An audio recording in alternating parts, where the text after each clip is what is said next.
नमस्कार, मैं हूं आपके साथ आस्था कौशिक। एसपी सांसद एसटी हसन का बड़ा बयान सामने आया है। हिंदुस्तान में शरिया कानून की पैरवी उन्होंने की है। शरिया कानून लागू हो कह रहे हैं एसटी हसन। भारत के कानून का मिसयूज हो रहा है। एसटी हसन ने सऊदी अरब का जिक्र करते हुए शरिया कानून की मांग की है। असल में हम ये जानते हैं कि क्यों कानून में कहीं ना कहीं कोई कमी है।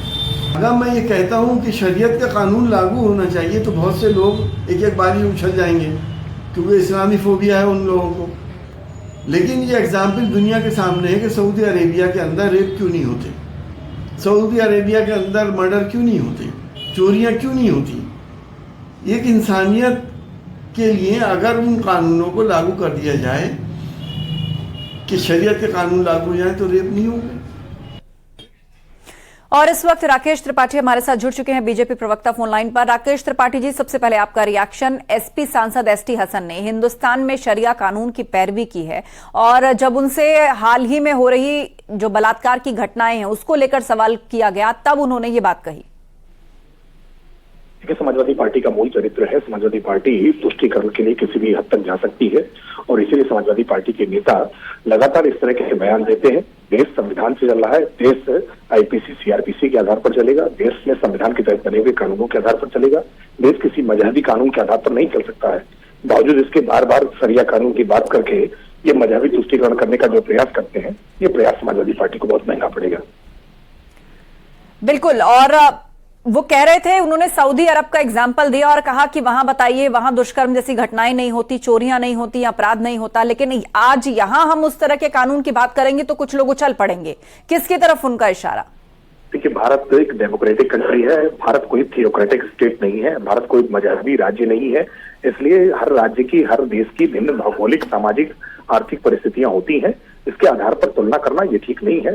किसी देश में किसी अपराध के लिए अलग प्रकार की सजा है, अलग अलग देशों में अलग अलग प्रकार की सजाएं होती हैं। लेकिन आप शरिया कानून करने की बात करें, अगर मजहब के आधार पर चलाने की बात करें तो निश्चित तौर पर ये भारत के संविधान का अपमान है। आप भारत के संविधान में विश्वास नहीं रखते।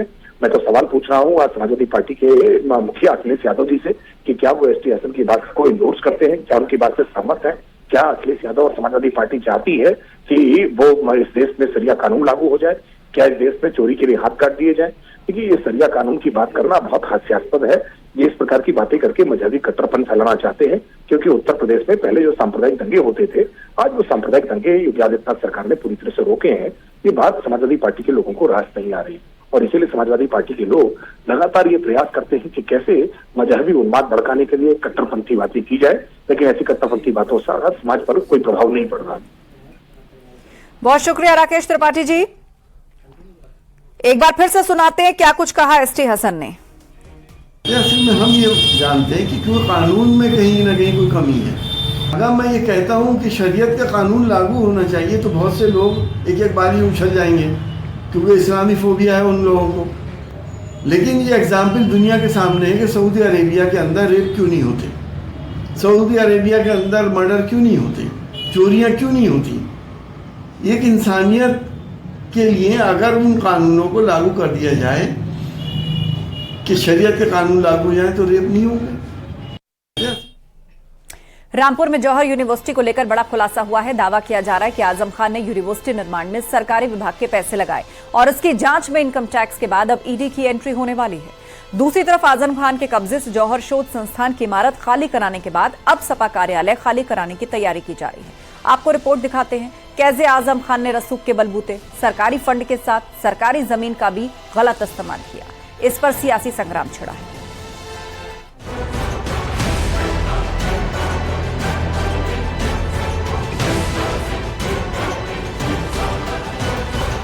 समाजवादी पार्टी के कद्दावर नेता आजम खान की चौतरफा मुसीबतें बढ़ गई हैं। ताबड़तोड़ एक्शन के बाद अब आजम खान जौहर यूनिवर्सिटी के नए विवाद में घिर चुके हैं।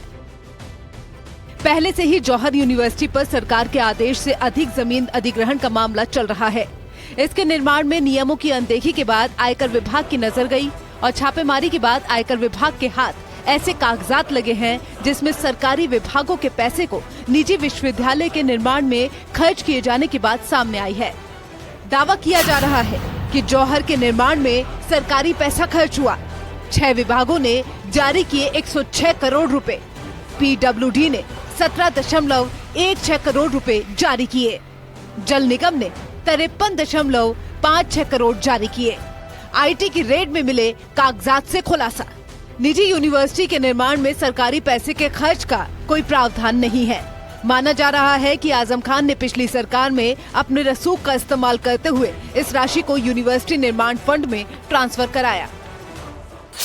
पूर्व कैबिनेट मंत्री आजम खान और उनके जौहर ट्रस्ट से जुड़े हुए पदाधिकारियों की मुश्किलें बढ़ने वाली हैं। बीते दिनों इनकम टैक्स ने आजम खान समेत जौहर ट्रस्ट से जुड़े हुए तमाम पदाधिकारियों के ठिकानों पर रेड की थी। इनकम टैक्स के सूत्र बता रहे हैं कि इस छापेमारी में तमाम ऐसे कागजात मिले हैं जिससे साबित हो रहा है कि जौहर यूनिवर्सिटी के तमाम निर्माण कार्यों में उत्तर प्रदेश के सरकारी विभागों का बजट खर्च हुआ है। दरअसल यूनिवर्सिटी निर्माण में हुए खर्च की जांच आयकर विभाग की ओर से की जा रही है। इसके बाद ऐसी चर्चा है कि ईडी की इस मसले में जल्द एंट्री हो सकती है। अब ईडी आजम के खिलाफ जांच को आगे बढ़ा सकती है, लेकिन आजम की मुश्किलें यही कम नहीं हो रही हैं। आजम खान को एक और झटका लग सकता है, क्योंकि रामपुर पब्लिक स्कूल और सपा का दफ्तर खाली कराने की तैयारी हो रही है, जो सरकारी भवन में चल रहे हैं। इस बिल्डिंग को भी अलॉट किसी और काम के लिए कराया गया था, लेकिन उसमें भी इनका प्राइवेट जो स्कूल है वो चल रहा है और कोई एक राजनीतिक कार्यालय चल रहा है। हमने ये शिकायत की थी, शिकायत की बारीकी से जांच हुई और अब उस जांच में ये सही पाया गया कि वहां जो कार्य हो रहा है वो उस कार्य के लिए वो प्रीमिसेस वो नहीं दिया गया था। तो बिल्कुल साफ है, जिस तरीके से पहले वाली बिल्डिंग में भी यही मामला था। आजम ने हमेशा सरकारी संपत्ति का गलत तरीके से उपयोग किया है। आजम ने हमेशा सरकारी पैसे का इस्तेमाल करके अपनी जो जौहर ट्रस्ट है उसको बढ़ाने का काम किया है और आज हर चीज पूरी तरीके से साफ है। सत्ता के रसूख में आजम खान ने जनता की गाढ़ी कमाई को अपनी काली कमाई के रूप में बदलने का काम किया था। जनता के धन को लूट करके जिस प्रकार से एक बड़ा साम्राज्य खड़ा करने का काम किया था, इनकम टैक्स के रेट में बहुत सारे ऐसे तथ्य साक्ष्य निकल करके सामने आए हैं, जिसके बाद से कई आर्थिक अपराध की जांच करने वाली एजेंसियों के लिए ये रास्ते खुल गए कि आजम खान के इस काले साम्राज्य का पर्दाफाश हो। ये निश्चित तौर पर स्वागत योग्य है कि अब ईडी प्रवर्तन निदेशालय भी इसकी जांच करेगा और जो काले चिट्ठे आजम खान के अब तक छुपे हुए थे वो सामने निकल कर आए। दरअसल जहां रामपुर पब्लिक स्कूल और सपा दफ्तर है, वहां कभी जिला विद्यालय निरीक्षक और बीएसए का ऑफिस हुआ करता था। जब दोनों ऑफिस दूसरी जगह शिफ्ट हुए तो पुरानी बिल्डिंग खाली हो गई। बिल्डिंग जौहर ट्रस्ट को 30 साल के लिए लीज पर दी गई है। लीज के समय शर्त रखी गई थी कि इसे जौहर यूनिवर्सिटी के लिए इस्तेमाल किया जाएगा, लेकिन वहां रामपुर पब्लिक स्कूल और सपा दफ्तर खोल लिया गया। अब शर्तों का उल्लंघन होने पर भवन खाली करा लिया जाएगा। यानी कि एक तरफा इनकम टैक्स और ईडी का शिकंजा, तो दूसरी तरफ रामपुर पब्लिक स्कूल और सपा दफ्तर पर गाज। आजम के लिए डबल झटका है, जिसने एक बार फिर आजम खान की मुसीबतों को बढ़ा दिया है। Bureau report, news 18। Azam Khan के खिलाफ एक्शन के बीच केशव मौर्य ने तत्कालीन सपा सरकार पर निशाना साधा। उन्होंने कहा अखिलेश यादव की अगुवाई में जो सरकार थी उसमें कई मुख्यमंत्री थे। आजम खान इसी का फायदा उठाकर सरकारी खजाने को निजी विश्वविद्यालय के अंदर लगा रहे थे, जिसकी जांच चल रही है और दोषी पाए जाने पर सख्त कार्रवाई होगी। ये समाजवादी पार्टी की श्री अखिलेश यादव जी की अगुवाई में जो सरकार थी उसमें एक नहीं अनेक लोग मुख्यमंत्री थे और सरकार के खजाने को अगर वो विश्वविद्यालय के अंदर ले गए हैं तो यह प्रदेश की जनता के साथ धोखाधड़ी की गई है और इसकी जांच कर रही है। अगर वहां पर आईटी विभाग जांच कर रहा है और ये अगर साबित होगा तो उसके जो दोषी होंगे उनके खिलाफ प्रदेश के स्तर से भी कार्रवाई करेगी।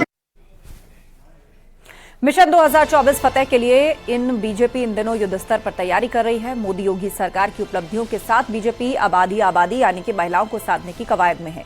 इसके लिए लोकसभा चुनाव के टिकट बंटवारे में इस बार नारी शक्ति वंदन अधिनियम का भी एक बड़ा असर देखने को मिलेगा। बीजेपी अपनी कथनी और करनी में भेद न होने का उदाहरण पेश करते हुए इस बार यूपी की 80 लोकसभा सीटों में से 20 से 30% सीटों पर महिलाओं को प्रत्याशी बनाने की तैयारी कर रही है।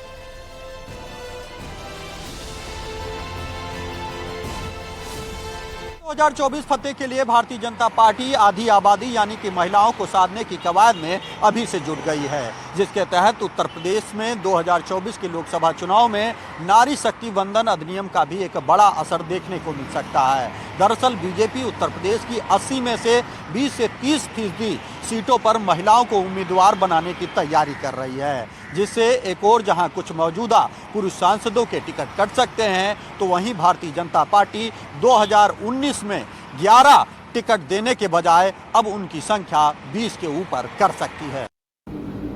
भारतीय जनता पार्टी महिलाओं के अधिकारों को लेकर के पहले से ही अग्रणी भूमिका में रही है। भारतीय जनता पार्टी ने अपने संगठन के पदों पर भी पहले से ही महिलाओं को बड़ी संख्या में हिस्सेदारी दी है। भारतीय जनता पार्टी हमेशा से इस बात की पक्षधर रही है कि महिलाओं को आरक्षण मिले। देश में पहली वित्त मंत्री और देश की पहली महिला रक्षा मंत्री भी बनाने का काम भारतीय जनता पार्टी ने ही किया है। केंद्रीय गृह मंत्री अमित शाह विज्ञान भवन में PhD chamber of commerce and industries के 118वें वार्षिक सत्र 2023 में शामिल हुए। इस दौरान उन्होंने सत्र को संबोधित किया। अमित शाह ने कहा कि ये साल संकल्प को सिद्धि में बदलने का समय है। हम ऐसा देश चाहते हैं जिसका स्वप्न प्रधानमंत्री मोदी ने हमें दिखाया है कि जब देश आजादी की शताब्दी मना रहा हो तब ऐसा कोई क्षेत्र न हो जहां भारत नंबर 1 न हो। साल से 100 साल की इस यात्रा को अमृत काल का नाम दिया है। इस 25 साल 75 साल से 100 साल की हमारी यात्रा हमारा अमृत काल देश का इस संकल्प लेने का भी समय है और संकल्प को सिद्धि में परिवर्तित करने का भी समय है। हम ऐसा देश चाहते हैं जिसका स्वप्न हमें देश के प्रधानमंत्री मोदी जी ने दिखाया है कि जब देश आजादी की शताब्दी मनाता हो तब कोई क्षेत्र ऐसा न हो जहां दुनिया में भारत प्रथम न हो। इस प्रकार के भारत की रचना करना हमारा समय, क्योंकि सबसे युवा देश हमारा है, सबसे ज्यादा आबादी वाला देश हमारा है, सबसे ज्यादा इंजीनियर अगर किसी एक देश के पास है तो भारत के पास है, सबसे ज्यादा डॉक्टर किसी एक देश के पास है तो भारत के पास है, सबसे ज्यादा टेक्नोक्रेट अगर किसी एक देश के पास है तो भारत के पास है। यहां लोकतंत्र भी है, यहां टीम वर्क भी है और अब मोदी जी के नेतृत्व में नीति निर्धारण का भी समय बहुत अच्छे से चल रहा है। यूपी के स्कूली बच्चों को सीएम योगी की बड़ी सौगात। 57 जिलों में बनेंगे मुख्यमंत्री मॉडल कंपोजिट स्कूल। अटल आवासीय विद्यालयों के बाद बच्चों को मुख्यमंत्री योगी आदित्यनाथ का एक और उपहार। मुख्यमंत्री मॉडल कंपोजिट स्कूलों में 12वीं तक पढ़ाई होगी। मुख्यमंत्री 5 से 10 एकड़ का होगा सीएम मॉडल कंपोजिट स्कूल परिसर। मुख्यमंत्री का निर्देश है उसके लिए जमीन चिन्हित की जाए। बेसिक और माध्यमिक शिक्षा क्षेत्र में बड़े बदलाव किए गए हैं। मुख्यमंत्री ने बैठक की और उसके लिए बड़े निर्माण किए जाएंगे। मुख्यमंत्री का साफ निर्देश है कंपोजिट विद्यालयों को मुख्यमंत्री अभ्युदय कंपोजिट विद्यालय के रूप में उच्चीकृत करें। 26 लाख छात्र छात्राएं होंगे लाभान्वित। पीएम श्री के तहत चयनित विद्यालयों में शीघ्र पूरा करें निर्माण काम। 250 श्रेष्ठ परिषदीय कंपोजिट विद्यालयों का उच्चीकरण भी होगा। लैंग्वेज लैब, स्मार्ट क्लास, सुरक्षाकर्मी, मॉड्यूलर साइंस लैब, रोबोटिक्स और मशीन लर्निंग लैब आदि की सुविधा उपलब्ध होगी। राजीव सिंह हमारे साथ फोन लाइन पे हैं। राजीव, बताइए कुल कितने विद्यालय खुलेंगे और क्या कोई लक्ष्य रखा गया है कि इनके काम को कब तक पूरा किया जाना है? देखिए, आज मुख्यमंत्री योगी आदित्यनाथ ने उत्तर प्रदेश की बेसिक व माध्यमिक शिक्षा क्षेत्र में बड़े बदलाव को लेकर एक अहम बैठक की है और कई बड़े फैसले किए हैं। इस फैसले के तहत अब उत्तर प्रदेश में अटल आवासीय विद्यालयों के बाद मुख्यमंत्री मॉडल कंपोजिट विद्यालय बनाए जाएंगे। ये विद्यालय उत्तर प्रदेश के 57 जिलों में खुलेंगे। इनमें अत्याधुनिक सुविधाएं मौजूद रहेंगी और मुख्यमंत्री मॉडल कंपोजिट विद्यालय में 12वीं तक की पढ़ाई की जाएगी। इससे करीब 26 लाख जो स्टूडेंट हैं उनको लाभ मिलेगा। ये जो स्कूल होंगे इसमें language, modular science, robotic, machine व लर्निंग लैब जैसी तमाम अत्याधुनिक सुविधाएं होंगी और साथ ही स्मार्ट क्लास और सुरक्षा कर्मी भी तैनात किए जाएंगे। तो कुल मिलाकर इसके साथ ही साथ जो पीएम श्री के तहत चयनित विद्यालय है उत्तर प्रदेश में, उनको भी मुख्यमंत्री योगी आदित्यनाथ ने शीघ्र उनका निर्माण कार्य पूरा करने का निर्देश दिया है। 250 श्रेष्ठ परिषदीय जो कंपोजिट विद्यालय हैं उनको भी उच्चीकरण का निर्देश दिया है। तो कुल मिलाकर मुख्यमंत्री योगी आदित्यनाथ ये चाहते हैं कि उत्तर प्रदेश के जो बेसिक विद्यालय हैं, जिनमें कक्षा 1 से कक्षा 5 तक पढ़ाई होती है, और जो माध्यमिक विद्यालय हैं जहां पर 5 से लेकर क्लास 12 यानी कक्षा 12 तक पढ़ाई होती है, उनको अत्याधुनिक सुविधाओं से जोड़ा जाए ताकि बिल्कुल कुल 57 जिलों में इस तरह के स्कूल्स होंगे, इसका लक्ष्य रखा गया है। जल्द इनका काम पूरा किया जाएगा। शुक्रिया राजीव अपडेट के लिए।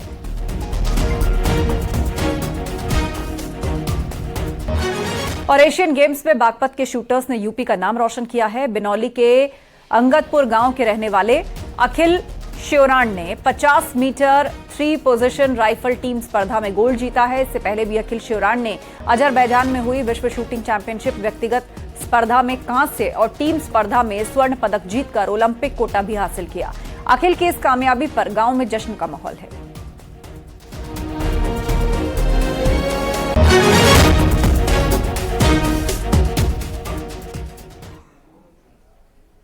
और अब एक महत्वपूर्ण खबर, आइए सब मिलकर 1 अक्टूबर को 1 घंटे के लिए सुबह 10 बजे से करें स्वच्छता के लिए श्रमदान। अधिक जानकारी के लिए स्वच्छताहीसेवा.com पर जाएं। फिलहाल वक्त एक ब्रेक का, जल्द होंगे हाजिर, कहीं मत जाइएगा।